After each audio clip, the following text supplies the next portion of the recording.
300 fit Purbachal, যেখানে রাতভর চলে হাঁসের মাংসের মেলা। মানে সারা রাত জুড়ে হাঁসের মাংস বিক্রি হয় এবং একটা দুইটা না, অসংখ্য অসংখ্য হাঁসের মাংসের দোকান আছে। চলুন আমরা আজকে 300 ফিট পূর্বাচলের জায়গাটা ঘুরে দেখি। আসসালামু আলাইকুম, সবাই কেমন আছেন? আশা করি সবাই ভালো আছেন।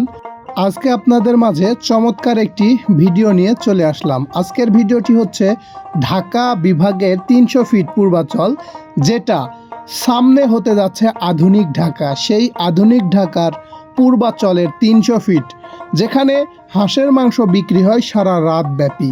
অর্থাৎ আপনি দিনের বেলায় যদি এসে থাকেন তাহলে দেখবেন তেমন একটা হাঁসের মাংস বিক্রি হচ্ছে না, বাট রাত যত গভীর হয় তত মানুষের আনাগোনা বাড়তে থাকে এবং এখানে সারা বাংলাদেশের মানুষ শুধু হাঁসের মাংস খাওয়ার জন্য 300 ফিট পূর্বাচলে রাতে চলে আসে।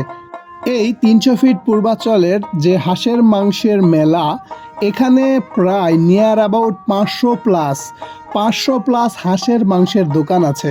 দুই পাশে, একটা পূর্বাচলের ডান পাশ এবং পূর্বাচলের বাম পাশ, দুই পাশেই এই হাঁসের মাংসগুলো বিক্রি হয় সারা রাত ব্যাপী। এবং সারা রাত ব্যাপী একদম লাক্সারিয়াস গাড়ি নিয়ে মানুষ চলে আসে হাঁসের মাংস খেতে। এটা একটা অন্যরকম ফিলিংস, অন্যরকম একটা ভালো লাগা সৃষ্টি হয় এই হাঁসের মাংস 300 ফিটের এই জায়গায়। অনেকটা মেলার মতো করে তৈরি করা আছে, খুবই চমৎকার। বাচ্চাদের জন্য খুব সুন্দর রাইড করা আছে। বাচ্চারা বিশেষ করে ফ্যামিলি টাইম, বিশেষ করে শুক্রবার শনিবার এখানে ফ্যামিলিরা আসে সন্ধ্যার দিকে এবং তারা 9টা 10টা 11টা 12টা 1টা 2টা পর্যন্ত থাকে। একটা আসলে আমি ভিডিও করে আপনাদেরকে ওইভাবে মনের আবেগ প্রকাশ করে বুঝিয়ে বলতে পারবো না। দেখতে পাচ্ছেন বাচ্চারা এই যে ট্রেনে করে খেলতেছে। বাচ্চাদের জন্য বড়দের জন্য সব রকম একটা সিস্টেম এখানে কিন্তু করা আছে। আসলে যে কথা বলছিলাম, মনের ভিতরের আবেগ কখনো ভিডিওতে প্রকাশ করা সম্ভব না।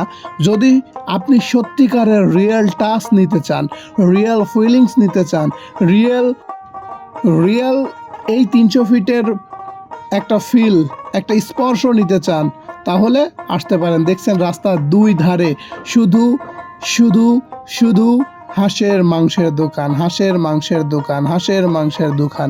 এখানে আসলে সত্যি অন্যরকম একটা ভালো লাগা কাজ করে। কারণ কি, দুপুর রাত, নিরিবিলি চারিদিক, নিস্তব্ধতায় ভরে গেছে।